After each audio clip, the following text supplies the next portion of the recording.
I'm Terrydavidmulligan. Welcome to the Mulligan Stew podcast and the YouTube version of this interview we're about to show you on the Terry David Mulligan YouTube channel. Unfortunately, I have to say my name every time because that's what they called it. Now, this is a documentary. I'm part of the Film Critics Association in the United States, based in LA. Happily been there for years and years and years. And for the last number of years, I've been on the documentary committee. I'm far more interested in documentaries than feature films right now, because I'm finding I'm reinventing what I want to know in my head about the world around me. Documentaries do that. I go through a lot of them. This is one. It's called Count Me In, and it's all about drumming. Well, specifically rock and roll drumming, and the characters therein. But also, it all goes all the way back to Elvin Jones, Buddy Rich, those guys, all the greats, Art Blakey. The influences, each generation influences the next. And so the lineup of people, the drummers in this film is unbelievable. As I said, Elvin Jones, Jim Keltner, John Bonham, Nico McBrain, Keith Moon we'll talk about. Bonham, Roger Taylor, Al Jackson from Stax Volt, Chad Smith from Red Hot Chili Peppers, Topping Head from The Clash, and many, many, many more. It goes on quite a long time. It's a long credit list. But the guy we're going to talk to is Mark Lowe, who is the writer, the producer, and the director of this documentary. Because, as he says, he would love to be a drummer. He doesn't have the skills, but he loves drummers. So he wanted to do this, and he got it right. Although Neil Peart will talk about that because there's not much of Neil in there, and he explains why. There's also 3 female drummers are featured, and Cindy Santana is in there. And so they had to be there because they are part of this package. And so you can see it, by the way, on Apple and Fandango in the US and Canada. It is a documentary that will, and turn it up or wear your headphones. It's called Count Me In. Mark Lowe is the director. We're going to talk to him right now. Enjoy. 1, 2, 3, 4.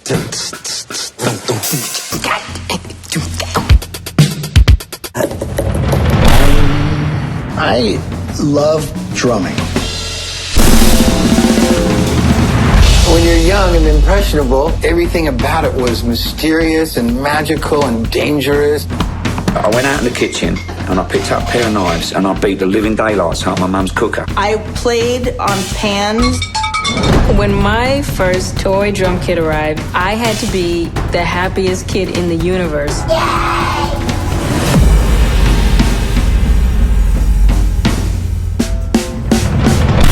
If the guitar plug goes out during a raid show, it'll be a bummer, but if the kick drum pedal breaks, that's a problem. You got 100,000 people like, oh, but now what, you know? What is that? Music doesn't have to be that serious. Let's just go and have fun. It's just like sprinting. You just sprint and you give it everything you can. Guys pick up a guitar to get laid. You don't pick up the drums because you think you're going to be a star. You pick it up because people love it.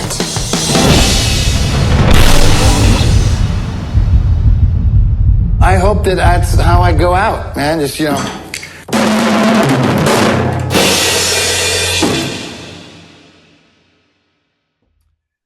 Mark Lowe is my guest. This is Mulligan Stew, CKUA Radio, and the Mulligan Stew podcast, and the YouTube channel. And Mark, I found. Let me see. For me, it's 11 a.m. on a Monday morning. For you, and for me, it's 7 o'clock in the evening. What part of the British Isles are you in? I'm in London. Wonderful. Yeah. And how long have you drummed? I didn't drum. I'm a closet drummer. So I drummed, but never allowed a kit in the house. So that was never, ever happening. But we had keyboards, guitars, and but drums, no. But when I went to college, I dated this girl who was a drummer. So I got to drum. I knew all the theory, the technicals. I would sit with headphones on and listen to my favorite bands and work out how it worked. So I was a closet closet drummer that never drummed. And so I was always jealous of drummers. So that's so it basically making this film, which is what we're talking about, Count Me In, was my chance to kind of We're going to have fun with this. I promise you. Why now and why drumming? Or maybe why drumming and why now? well, drumming always, because I always think the drummer is the heart of every band, and that without And by the way, so do the drummers. yes. Well, yeah. So drummers are by essence very hard. I think it's Joe Strummer said, if your drummer's for nothing, your band's for nothing. So yeah, that's everything that you need to know there. And so, I mean, it came about because I'd done a project for this company called Spitfire Audio. They make sample libraries, so they will record multiple takes of instruments and you can play them back. And I'd been out with a friend, and he said, "Oh, someone wants to come down and hit a drum in my father-in-law's hallway." And I said, "Why would they want to do that?" He said, "Well, it's a place called Headley Grange, which is where Zeppelin recorded, so much material there." And so I said, "Well, surely what you'd want to do is not sample just some guy hitting some drum. You'd want to sample a great rock player playing in that space where Bonham played." And so I knew Spitfire Audio guys. So I turned around and I said, if I could get us in there and I could get 3 great drummers and we recorded it to tape the way they used to do it, and we did a sample library like that, what do you think? And they went, and so I got all fired up about it. 9 months later, I'm there with Chad Smith and the Chili Peppers. He jumped at the chance to come to Headley Grange. He said, "Just let me be the first." So yeah, absolutely. First guy through the door since Bonham on a kit. And that was on a Saturday. And on the Sunday, we had Roger Taylor from Queen. And then after that, the following week, we had Andy Gangadine, who plays for Chase and Status and Massive Attack. He's, a really contemporary drummer. And we did that. And so from doing that and talking to them and then coming over and doing a similar thing in the States, it was in my blood. I thought, I want to make something about these people because they are extraordinary. Watching Roger Taylor, who when I was growing up, Queen were my band, and watching Roger Taylor play all day for us in that hall was really something. Did you have a chance to look at the documentary Becoming Led Zeppelin? I only watched it a couple of nights ago, yeah. And I love the fact that it was just about from nothing to everything. It was from couldn't get arrested to how are you going to handle this fame? Yes. Because that period for me was everything. And Bonham, we know, of course, it was the guy. But John is actually quoted as saying it was the room that was the star. It was the sound of the room. Yeah. God, he said that room was playing. I was just part of it. Well, apparently Jimmy, literally, he was started playing, and Jimmy rushed in and said, "You have to come and hear this." And we got in the mobile because they were using the Rolling Stone mobile, and he was going, "My God, that's the drum sound." So of course, the first thing that Chad did when he got in there was play "When the Levee Breaks," because you've got to do that. By the way, you remind me, do you know actually where the Rolling Stone mobile sits now? No. Where? Calgary. In the National Music Center, which is our sort of Rock Hall of Fame building. And our Calgary studio that I'll be in a couple of weeks is back with the I can see the end of the Rolling Stone mobile. It's there, and some people use it from time to time. Really? Oh, good. It's still going. Still going. All right. So the film, by the way, friends, is Count Me In, which is what people to drummers to get things going. They wouldn't normally have to say it. They just say it because it's part of the language. Yeah. So let's for a second just talk about drum, because I've known 2 drummers in my life. I've become friends with Keith Moon. And well, I'll save the other one. I'll tell you my two Keith Moon stories. Because I remember I had it was the day that they released Happy Jack, I think it was. And we were at that Bag of Nails or one of the clubs. I was with the Guess Who because they were there to tour, and the Who invited us to come in and join them, and everything. By the time it was done, the guitars were stuck into the ceiling, the acoustic ceiling, and Keith had trashed everything, of course. Yeah. And I saw them again in Vancouver, and everybody was napping except for Keith, and he said, "Come on, I want to show you something." And he had bought a bucket full of piranha, and he had them in his bathtub, and he was trying to figure out what to feed them. Yeah. And it was like he was ordering room service. Oh, it was stupid. It was stupid. And I don't know who said it in the film, but saying, it was Ian Pace who said, if you look in the man's eyes, you know he's not going to get past 40, because he just lived. He was on the edge, and it was the balance of the edge. And I asked Pete Townsend, how do you, because he's not a normal drummer. He said, no. So how do you know when to come back in, when to do? And he said, we make a deal with him. We'll meet him at the corner. They'll go their separate ways, and they'll come back on the corner and they won't count him in. He'll count them in. Oh yeah. Astonishing drummer. I mean, we have a section for him in the film because I just love him. I love the intricacy and the unpredictability. And some people, I think we say in the film, some people think it's a mess. I think Stephen Perkins does drums to Who Are You and breaks it down for us at the same time as we're moving between the Who and him, and various bits of lovely archive of Keith. And it's not all chaos at all. You know, it's like a human orchestra just with drums. And you keep thinking he's going to crash and burn, because he's nowhere near the beat. No, usually in front of it or delayed. Well, I think with the Who, if you isolate Entwistle and Moon, you're amazed that anything gets done, and you realise that the only thing that's then on top of that is the guitar, and the guitar is actually, Pete's doing a lot of work, and I love that. But I've listened to just their rhythm tracks before, and I'm just dumbfounded by them. They are incredible. My second Keith Moon story is I was invited to join them at the Concertgebouw in Amsterdam for, I think it was Tommy. I think they were doing the second playing of Tommy at the Concertgebouw. Like a gorgeous room, of course, egg-shaped, with the audience in behind and the stage about a third of the way down, so that they came down the stairs, down the aisle, through the audience and onto the stage. The problem was that Keith, who was wearing long johns, red long johns, of course, kept going and took the monitor system with him into the orchestra pit. And you can hear everybody go, oh.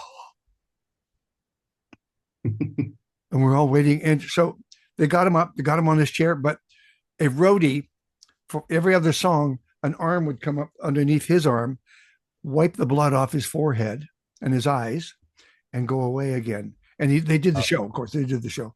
So I've told this story time and time again, and I know half the people didn't believe it, except the album came out last year, The Who at Concertgebouw in Amsterdam, and you can hear the audience go, as he falls into the pit. Yeah. That's why I say I'm astonished that he lived as long as he did. Yeah, I mean, Alice Cooper was very good friends with him and has a whole raft of stories, some involving a French maid's outfit, which when he stayed at the house. Yeah, I mean, Mark, you don't want to get hung up on one drummer and one character, but it seems to me that Keith said, I don't know, because drummers are the brunt of some of the best jokes. In the parodies, the drummer implodes or whatever. We don't know. We don't know what happens. Animal from Muppets is fashioned after Keith Moon. Yep. And a bit of Keith Richards, of course. And Animal, when they made Animal as a Muppet and they created him, they create character dialogue behind it. He is a combination of sex, sleep, food, drums, and pain. So here you are, you're doing a documentary on drummers. You won't find that everywhere, or rarely. So what did you find about the common through line with drummers, do you think? I mean, the point of the film was to just capture their passion and that journey they make from being, because you sat with drummers, they can't sit still. They don't know, they're tapping on everything. And turning that kinetic energy into something that they can make a living at, that they can actually go out into the world and spend their entire lives drumming. It was literally to share their joy with that journey. And they're all, by the way, everyone, to a man and woman that was in the film, are all going, I don't know how I've managed to keep going, but I keep going. And for me, that was it. It was about, but it's also that thing about they know that they want to drive that band. They love it so much. So we were very, very lucky in getting who we got, because we got some amazing players. I mean, Stuart Copeland, for instance, from the Police, who I can't fathom when the Police came out. You know, we were all scratching our heads. You know, bless him. Taylor Hawkins talks about him, loved him, and just said, you know, when I heard Roxanne, yes, I just blew his mind. When did you do the Taylor interview? We did two. We did one in London, and then we caught up with him at home in LA as well. And he was beautiful and very lovely. And he's a massive Queen fan, as I was growing up. So, of course, we debated endlessly about Queen. When you approached Taylor, you didn't think, how long is this man going to live? You thought he was going to be in for the ride. Oh, no. I mean, it was a great deal of shock to everyone. I mean, you know, no one could have seen it coming. And a couple of my people who worked on the film were very close with him. So it was a great shock. And a great loss. I mean, you know, we talk about Keith. It's amazing how he lived so long, but no one saw. No, it's a great shock. It's really horrible. And of course, we got another loss today. We lost Clem Burke today, which is one of my favorite. Yeah, 70 years old, cancer. I saw him when I was 16 in London, Blondie, and on the Eat to the Beat tour. And he was incredible. I mean, he was the only person on that stage who pulled focus from Debbie Harry. And when you're a 16-year-old boy, pulling focus from Debbie Harry is quite hard work. So well done. And the Debbie Harry, that music was not all rhythm. There was dynamics involved. You had to be on your game. Yeah, you go back and play "Dreaming" by Blondie and listen to those roles he does in that. I mean, I'm exhausted listening to it. And incredible. So yes, but to answer your question, yeah, the Taylor thing was a shock. But actually, I'd only seen Clem a few years ago, and suddenly he's not there anymore. So, but and the makeup, the character makeup of drummers is they're the crazy ones in the band. But your dialogue, your interviews, they're well thought out. They know what they're talking about. They're aware of the history of drummers. I mean, I would be shocked if people didn't know who Buddy Rich was, or of the guys that are, you know, like Art Blakey and the jazz. If you're going to play drums, you're going to spend all that time. You want to know where they came from. You want to, because everybody's influence, right? Every drummer is a student of drumming. They love it. If you put a bunch of drummers together in a room, that's it. That's the conversation, and they're all fascinated by each other. You know, we have a scene at the end where we have four drummers playing together, and they do a relay, and then they play together, and every one of them wants to know, oh, what are you using there? How are you doing this? Did you see that? You know, they're away, and it's a world of their own. And how personal are those kits that they assemble? Oh yeah, well there was, I mean, those were put together. Well, Chad had his because he lives in LA, and we recorded that session in LA. So he had his beautiful acrylic kit. Stephen Perkins, they don't just play anybody's drums. Those drums are their personality. Yeah, absolutely. Well, we had the drum doctor. We had Ross. So he put a couple of kits together for us. Yeah. So Cindy Blackman Santana, she plays Gretsch. So he put a very specific Gretsch kit together for her. And in the film, we follow Jess, who's the younger player, as he starts to assemble what turns out to be a gold sparkle kit in the end. And the snare that she had, oh God, everyone wanted that snare. Ross brought it along. No one else, every other drummer played it and went, ooh,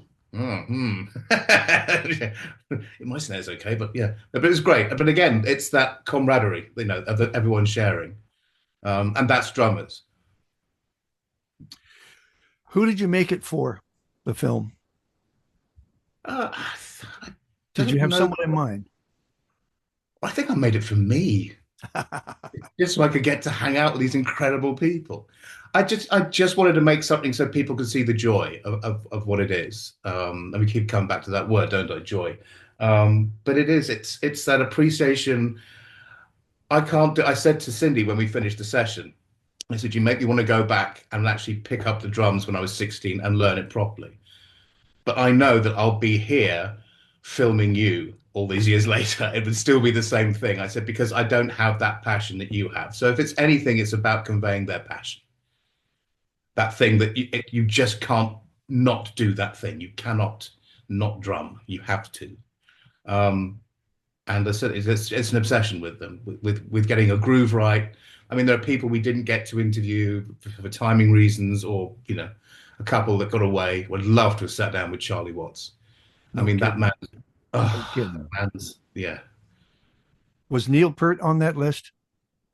No. Well, we did. We spoke to Neil, or rather, we spoke to his people. We didn't, of course, know he was so ill.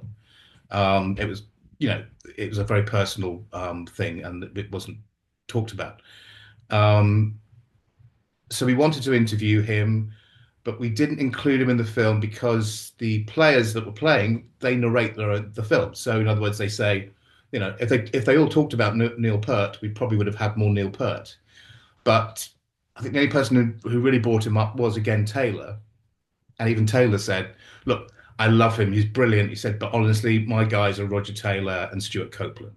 And as it was, both Roger and Stuart were able to do the film. So that's where it went. But I mean, he is extraordinary. Was extraordinary. Bless him. I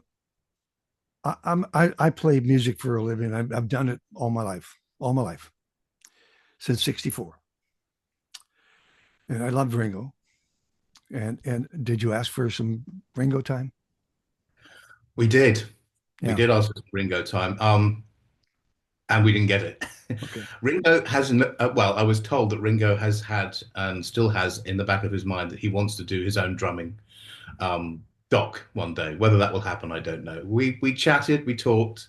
I mean, you can't not ask for Ringo. We had to try. Were he alive, would you have sought out Levon Helm?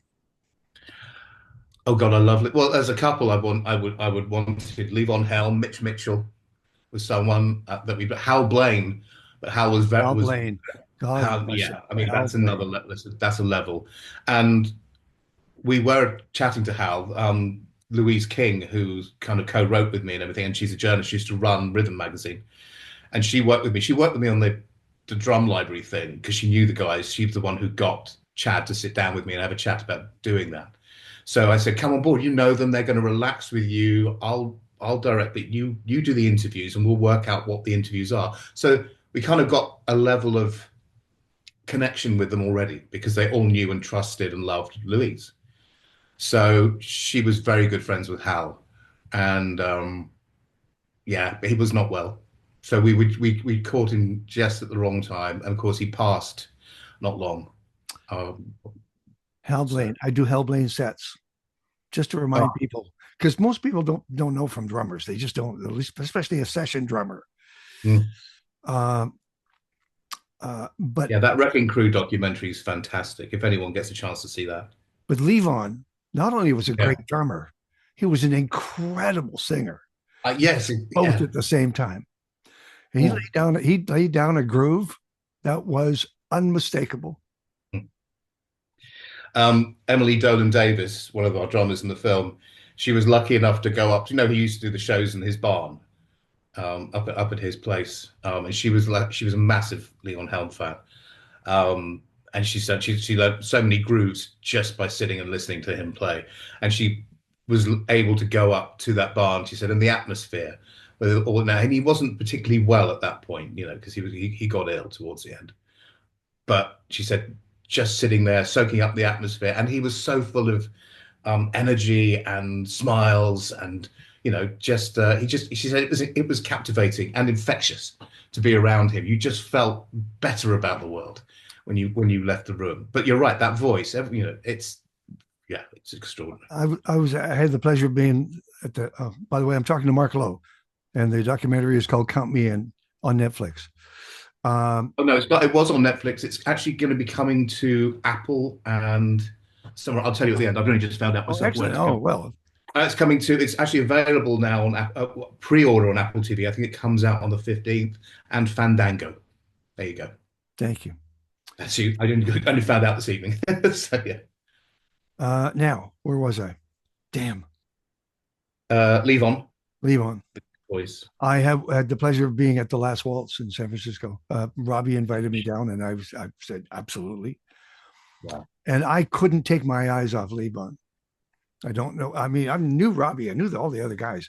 It was Levon. I wanted to see what he did on that stage, because even if he was just a drummer, you would have watched him. But when he leaned into that microphone for Rag Mama Rag, all that stuff, he just loved it. And of course, the accent went with it, the way he leaned into his words. Oh yeah, he told a story. He was a storyteller.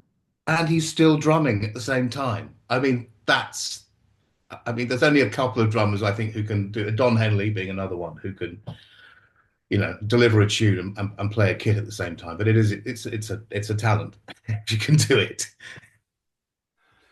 Did you go looking for interviews with John Bonham? Sorry, say again. Did you go looking for interviews with John Bonham? We did. I mean, the trouble is that it's the estate, and the estate's tangled up with Led Zeppelin, and it becomes. We had that. If you can find it on YouTube, there's a recording. What's the kind of Purdy Shuffle one he does on the Coda album? The Something in the Rain. Why has the title just gone out of my head? Yes, but there's an off-desk recording of him at the start, swears, and then you just hear him go 1, 2, and starts to get 1, 2, and he counts it in. That's how we wanted to start the film, just in the blackness to have that. I mean, he does go bing hell, and then you hear Robert Plant say the same thing until the headphone bleed, and then you go, and we just wanted to have, ladies and gentlemen, as he's counting in, Mr. John Henry Bonham, and then it'd go boom, boom, and it would just have been wonderful. But it's Led Zeppelin. It's tough enough using what we used in the film anyway. So, and now they've got their film out, so they can celebrate. Mark, tell them about the ladies that are included in this, and rightly so. Oh God, well yes. Let's see. We have Emily Dolan Davis, who used to play for other people, Roxy Music and The Darkness. We have Her Majesty herself, which is Cindy Blackman Santana. Obviously, some people will know her from back in the day with Lenny Kravitz, but obviously she plays with her husband, Carlos, who's amazing. Jess Bowen plays with a band called the Somerset, but she also plays around with lots of different artists. And she's in the last few years since the film, she's really come into herself and been extraordinary. And then we have my wonderful mate, Sam Maloney, who played with Hole, ended up playing with Motley Crue, which is a lovely little story in the middle of that, because she grew up, she saw Tommy in that drum cage in Motley Crue and said, that's what I want to do with my life. And then years later, yeah, she didn't get the drum cage, but she ends up playing with them. And best of all, they're still alive and breathing and playing.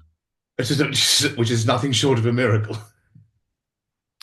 And I'm surprised that Topper's still, I mean, I'm afraid to turn on the TV or to turn on my screen some days to see who's passed away. There's a lot of them gone, a lot of them. And I'm glad you've captured this the way you have. Well, I've got to say, we looked at it. I said today, talking to Louise, because obviously I was rather shocked. We were doing a documentary about something completely different at the moment. But we were only on the phone this afternoon, and then I put the phone down, had lunch, and then I saw the headlines that Clem had gone. Yep. He introduced me to Clem. We met him in LA and filmed him.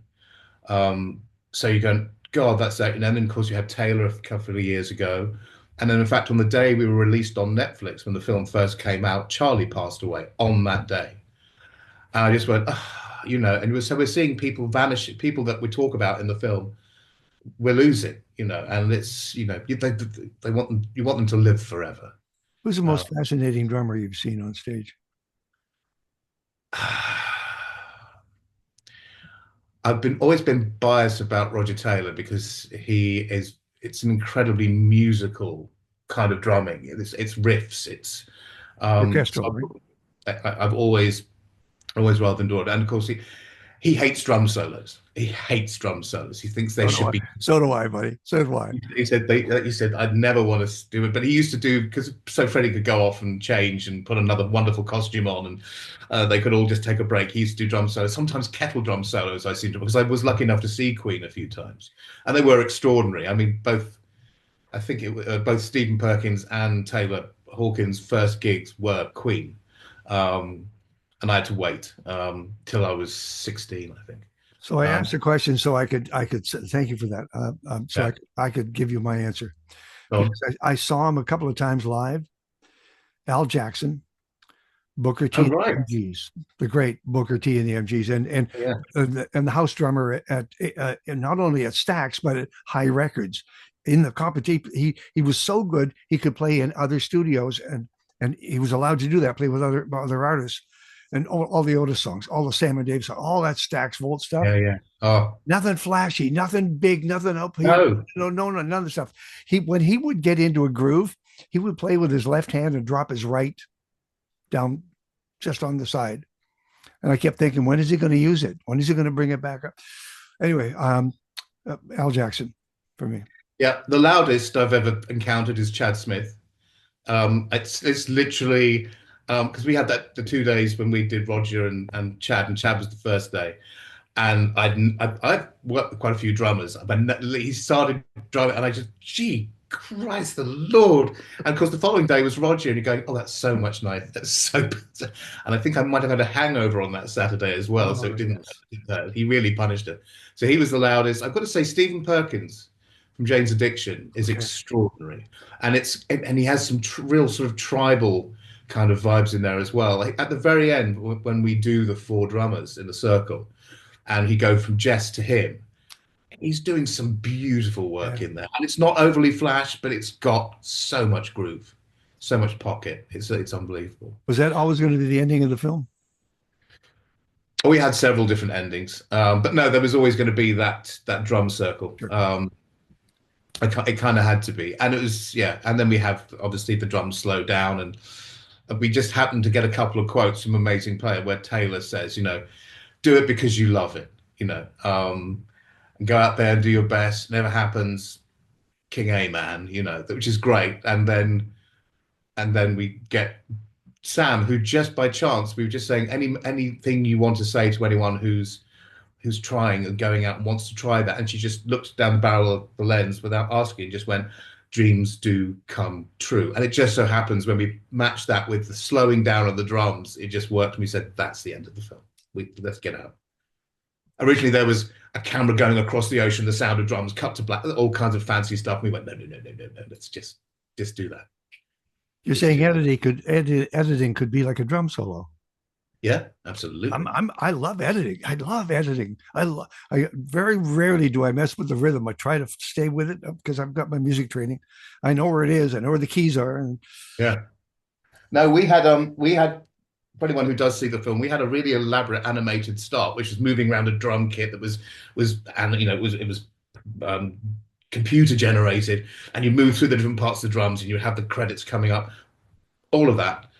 And in the end, we'd spent some money on it as well, but we threw it out because all we did was we said, well, let's just have the walk up to the drum circle, and then we found this incredible footage of this cymbal being filmed in hyper fast, so it was slowed right down. You can see it bending and the light moving, and then we just put the sound of a cymbal behind it. And the great thing was we just cut to black and leave silence, and it's black, and then we hear one voice just say, well, I started to, and then you're in, and you just, well, that's it. So we made this expensive, flashy start, and we threw it out because we went, no, that's not right for this at all. I'll tell you a couple of things. Remind me to come full circle. We have an incredible indigenous movement, music movement, film movement, actually, indigenous arts movement in Canada. It's their turn. They have the spotlight shining on them, and all of those young artists are ready to go, and it's fantastic. And they've been including tribal drumming in their music, and taking the song to the drums, and then the next track bringing the drums to the song. I don't know how it's all going to work out, but it's an amazing time to be playing music in Canada. Wow. No, it's great. I think, and I think the other thing we like with drummers is that when you get a drummer involved, it involves everyone because everyone feels, because there's something, they're moving air. They're literally moving the molecules around you, and people feel drawn to it. So it's very inclusive. I mean, we did that drum circle up on Mount Wilson above. It's about 6,500 feet up over LA in that observatory. And we went in there, and they were lovely. The people that organised it were great, and they let us open up the canopy and turn it and everything. And the great thing was when we finished the whole session, we had 20 people up there all drumming, with it being led by Stephen Perkins. And we went out to do some photos at the end because we had a drone. And all the people that worked for the observatory were out in the car park, sitting in vans and what have you, and just listening to this. They said, we've never heard anything like this. It was wonderful. And they got caught up in it. They said, we love this. We stopped work. I couldn't imagine what the room tone was like. It was, I mean, the echo was, the reverb was, but we put some ceramics in there and got it. But, I'll come full circle. I asked you earlier a question about who did you make the film for? Count me in. I know you had drummers in mind and musicians in mind and music fans in mind. How do you expand that audience? How do you get people to go, the drummer? You mean not the singer or the guitarist or the piano, the drummer? How do you? Because if you can turn them, they'll come. They'll follow your lead. OS contains a built-in screen. Oh, sorry, my computer's just decided to have a conversation with me. Go away. Hold on. You might now to turn it on and set up your match. If you would like to learn how to use voice, Sorry. set up your match. Take your time. Oh wait, stop. There we go. Sorry, I've just reinstalled something on this machine, and it's decided to come to life. Sorry, what was the question? Oh yes, why? I think because they're an unsung hero. So it's I mean, everyone knows the lead singer, everyone knows the mysterious guitarist. No one, of course, cares about the bass player. That should be the next one, I think, that someone's going to do. Someone asked me, they said, "You're going to do bass players next?" I said, No, I don't really want to do. I never grew up wanting to play bass. I did grow up wanting to play drums.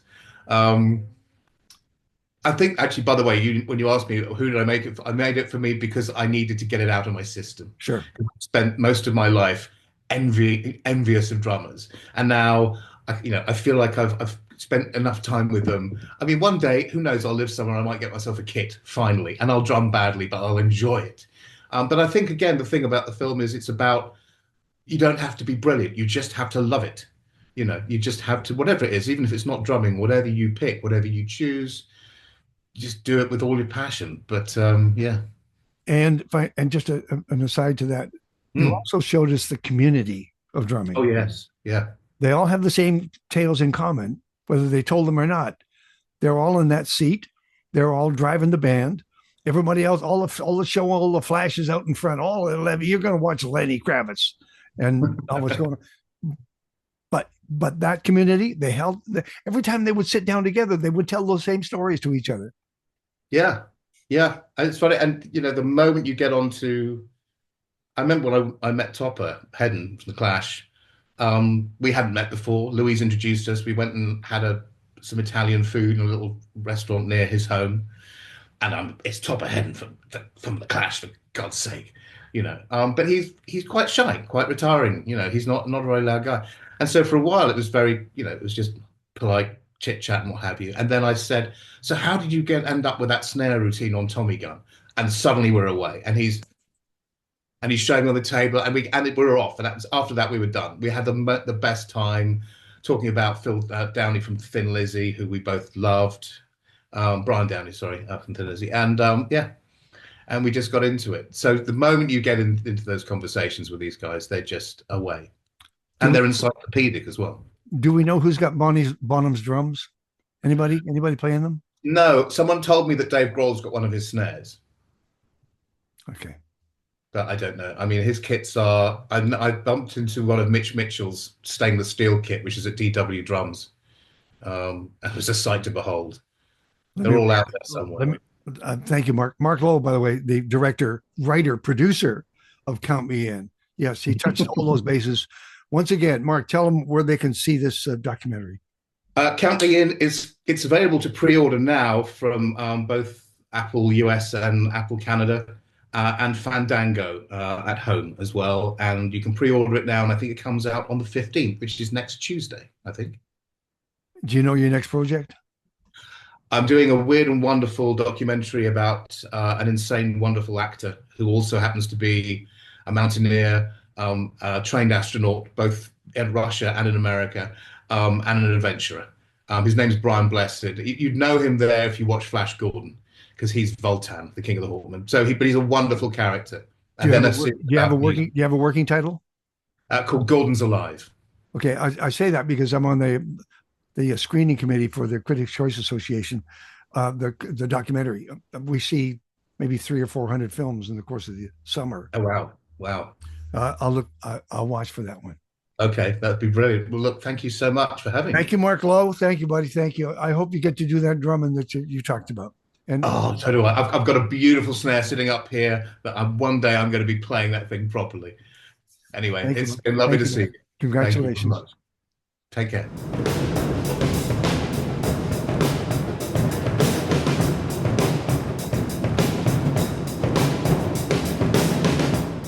When I play drums at the drum circle or big concerts, you feel like you're connecting with people.